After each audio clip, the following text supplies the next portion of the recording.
Good morning, student. I hope you all are good and well at home. Please, student, purchase your book. Without book, you can't understand what I am teaching.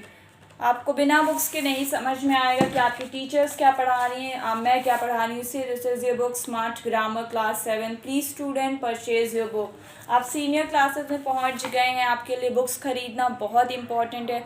Without book आपके course पीछे हो जाएंगे, आपको समझ में नहीं आएगा जब आप बुक्स खरीदेंगे कि आपके टीचर्स ने कितने सारे चैप्टर्स पढ़ा दिए. ऑलमोस्ट सारे टीचर्स के एक एक चैप्टर्स कंप्लीट होने वाले हैं, हो गए होंगे, सेकंड चैप्टर्स भी होंगे. जैसे कि आप ग्रामर में भी देख सकते हैं कि मैंने चैप्टर 1 और 2 कंप्लीट कर दिया, हम चैप्टर 3 आज स्टार्ट करने वाले हैं. तो please student purchase your book. Okay, now today I am going to teach you collective noun and abstract noun. ये आपका एक नाउन का पार्ट है, कलेक्टिव एंड एब्स्ट्रैक्ट नाउन. मैंने बताया था कलेक्टिव नाउन क्या होते हैं, ग्रुप ऑफ क्रिएचर, प्लेस और थिंग. कलेक्टिव नाउन वो होते हैं जो group of creature, things, animal, ये सारी चीज़ें होती हैं. एब्स्ट्रैक्ट नाउन क्या होता है मैंने वो भी बताया था. तो मैं इसको आज ये बहुत बड़ा चैप्टर तो नहीं है, इसको मैं समझा चुकी हूँ, पहले भी पढ़ा चुकी हूँ, फिर भी मैं आपको एक बार एक्सप्लेन कर देती हूँ. Collective noun is the name for a group of collection of people, animal और thing which are spoken of as a whole. मतलब ऐसा ग्रुप ऑफ एनिमल का, इंसान का, मनुष्य, जानवर का, चीज़ों का, जिसके बारे में हम बात करते हैं एज अ होल, पूरा ग्रुप के, पूरे समूह के बारे में, वो हमारा कलेक्टिव ऑफ नाउन कहलाता है. तो इसमें आपका दिया है crowd, mob, example army, fleet, herd, jury, family, parliament are collective of noun, are the words example of collective noun. तो ऐसे आप समझ में आ रहे होंगे आपको कि ये कलेक्टिव ऑफ नाउन क्या होते हैं. जो हमारे समूह का झुंड, मतलब चीज़ों का समूह होता है, एक झुंड होता है, एक ग्रुप होता है, नंबर ऑफ पीपल्स होते हैं, नंबर ऑफ एनिमल्स होते हैं, एक बहुत सारे झुंड के अंदर होते हैं, तो वो हमारे कलेक्टिव ऑफ नाउन कहलाते हैं. और ये आपको समझ में आ रहा होगा कि मैं कलेक्टिव ऑफ नाउन बता रही हूँ. Look at your book, student, page number 19. A countable noun that donates a group of individuals. मतलब ये बता रहे हैं कि जो काउंटेबल नाउन हो, जिसको एक समूह में होते हैं, झुंड के अंदर होते हैं, वही हमारा कलेक्टिव ऑफ नाउन कहलाता है. और ये सारे आपके वर्ड्स दिए हैं फॉर थिंग के लिए, फॉर पर्सन के लिए, फॉर एनिमल के लिए. तो ये आपको याद होने चाहिए student. Learn it by hardly, learn it, इसको बहुत ही अच्छे से बाय हार्ट इसको लर्न कर लें, अपनी कॉपी में लिख कर लर्न करें. ये हमेशा काम देगा आपको, आगे भी चैप्टर्स में देंगे, और जब आप 7 से 8 में जाएंगे तो वहाँ भी आपको ये ज़रूरत पड़ेगी. तो इसको बहुत ही अच्छे से दिमाग में बैठा कर लर्न कर लें कि ये क्या क्या दिया है, और इसकी चीज़ों की मीनिंग आगे लिखी है. तो इसको एक कॉपी में अपनी लिखें ग्रामर की, और एक एक करके पूरा, ज़्यादा नहीं दिया है. 10 आपका थिंग का दिया है, 12 आपका पर्सन का दिया है, एनिमल एंड इंसेक्ट्स एनिमल्स के लिए दिए हैं. कितने दिए हैं? 10 दिए हैं, तो बहुत ज़्यादा नहीं. 10 10 20 एंड 12 22 कुछ करके दिया है, 33 हो गए. तो ये पूरा लर्न कर लीजिएगा. तो इसको अच्छे से आपको मुंह पे याद होने चाहिए, ठीक है. तो हम बताते हैं एग्जाम्पल के थ्रू ऐसे ही. क्राउड और mob, collection of people. A crowd gathered at the place of accident. तो ये आपका क्या है? Crowd gathered at the place of accident. An army आपका क्या है? ऐसे ही सेकेंड एग्जाम्पल मैं आपको दूंगी. An army क्या? Collective of soldiers, fighters. तो ये क्या है? Collective of soldiers and fighters हैं. एग्जाम्पल में मैं दूंगी, our army fought bravely against the enemy. मतलब कि हमारी जो आर्मी है वो लड़ते हैं, ब्रेवली लड़ते हैं. कैसे लड़ते हैं? अगेंस्ट द एनिमी, एनिमी के अगेंस्ट लड़ते हैं. तो ये यहाँ पे आप देख रहे हैं कि ये क्या है ना, आर आर्मी जो है यहाँ पे क्या है, एक collection of soldiers and fighters का है. Herd, HERD। और हियर्ड मतलब होता है collection of animal, collection of animal होता है। तो इसका भी मैं एक एग्जांपल दूंगी।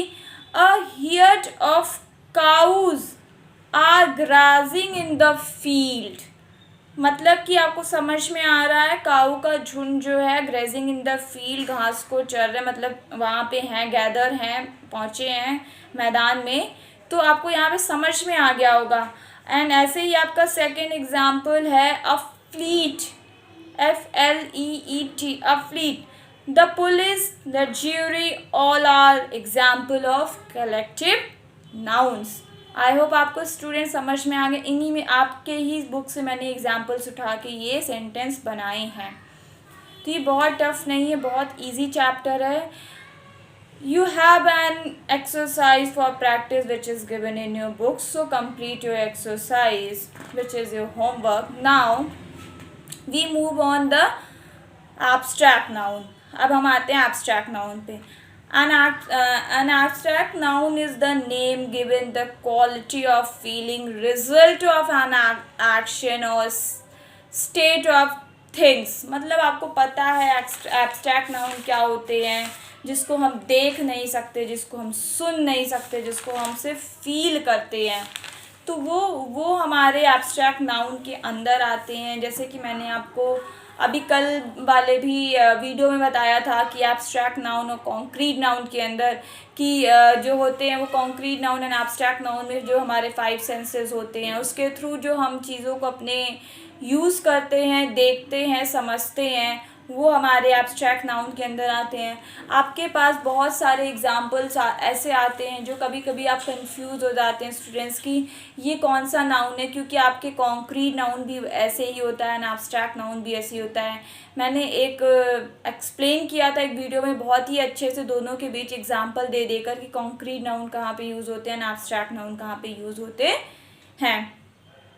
तो आई थिंक आपको ये समझ में आ गया होगा। एब्स्ट्रैक्ट नाउन जो होते हैं ऐसा कोई भी चीज़ जिसका इस दुनिया में कोई फिजिकल एग्जिस्टेंस ना हो, वो एब्स्ट्रैक्ट नाउन होता है। 5 सेंस में जिसको ना हम देख सके, ना फील कर सके, ना टेस्ट कर सके, ना उसका कोई फिजिकल एग्जिस्टेंस हो। जो हमारे 5 सेंसेस होते हैं, आईज, नोज़, ईयर, टंग, स्किन, ये हमारे जो 5 सेंसेस हैं, इन 5 सेंसों में से जो हम किसी भी सेंस को ना तो देख सके, ना तो टच कर सके, ना सुन सके, तो ये हमारे ये सारी चीज़ें किस में आ जाएंगी, एब्स्ट्रैक्ट नाउन के अंदर आ जाएंगी। ये जैसे कि आप आइज़ का हम एग्जांपल देंगे तो आइज सी, साइन, सेंस में क्या करता है sign, nose smell, smell, ear hear, hearing, tongue taste, taste, skin touch, touch. तो ये हमारे 5 सेंसेस हुए और इन्हीं 5 सेंसों में से जिन भी चीज़ों को ना तो हम देख सकते हैं, ना तो छू सकते हैं, ना ही सुन सकते हैं, तो वो हमारे क्या होते हैं, एब्स्ट्रैक्ट नाउन के अंदर आते हैं। बस एब्स्ट्रैक्ट नाउन को हाँ हम फील करते हैं तो वो एब्स्ट्रैक्ट नाउन के अंदर आते हैं। जैसे कि ग्रीफ बताया था, शोक, शोक क्या होता है, लोग फील करते हैं ना, तो वो हमारा एब्स्ट्रैक्ट नाउन हुआ। तो मुझे लगता है कि आपको ये चीज़ें क्लियर हो गई होंगी कि एब्स्ट्रैक्ट नाउन क्या होते हैं एंड कलेक्टिव नाउन क्या होते हैं, जो आपकी बुक में दिया है। Look at your book student, page number 20। Formation of abstract noun for common noun, brother, brotherhood, friend का friendship, child, childhood, man, manhood, ये सारे आपके एब्स्ट्रैक्ट नाउन के अंदर आएंगे। फ्रॉम एग्जेक्टिव है honest, honesty, able, ability, hunger, hungry, hungry, truth, true का truth, voice का विजडम, ग्रेट का ग्रेटनेस, ये सारी चीज़ें आपके एब्स्ट्रैक्ट नाउन के अंदर आएंगी। तो मैं कहूँगी कि एब्स्ट्रैक्ट नाउन की डेफिनेशन के साथ जैसे कलेक्टिव नाउन की डेफिनेशन और इसके सारी आपको कॉपी में लिखना है, लर्न करना है, ऐसे ही सेम एब्स्ट्रैक्ट नाउन की सारी डेफिनेशन और इसको कॉपी में लिख के आपको क्या करना है, लर्न कर लेना है अच्छे से। अगर ये आपको याद होंगे तो फिर आपको बहुत ही ईजी होगा अपनी एक्सरसाइज सॉल्व करने में एंड अदर आपका आगे के चैप्टर पढ़ाने में के लिए आपको बहुत ही ईजी हो जाएंगे। तो मैं यही कहूँगी स्टूडेंट प्लीज़ इसको अच्छे से लर्न कर लें ताकि आपको समझ में आए कि एब्स्ट्रैक्ट नाउन क्या होती है। मैं कुछ एग्जांपल्स भी दे देती हूँ, जैसे कि rose spread beautiful fragrance, rose spread beautiful fragrance. तो यहाँ पे फ्रैग्रेंस क्या है, एब्स्ट्रैक्ट नाउन है। The soldiers got an award for his bravery मतलब ब्रेवरी यहाँ पे क्या है, एब्स्ट्रैक्ट नाउन है। A child suffering upset parents very much. A child suffering upset parents व sad upset very much, sorry. तो यहाँ पे सफरिंग क्या है, आपका एब्स्ट्रैक्ट नाउन है। तो आपका होमवर्क यही है कि इसकी डेफिनेशन लिखें, सारे एग्जाम्पल्स याद करें, और इतना ही आपका होमवर्क है। एक्सरसाइज हम नेक्स्ट चैप्टर में नेक्स्ट वीडियो में आपकी कंप्लीट कराएंगे। Thank you student, and purchase your book. Thank you.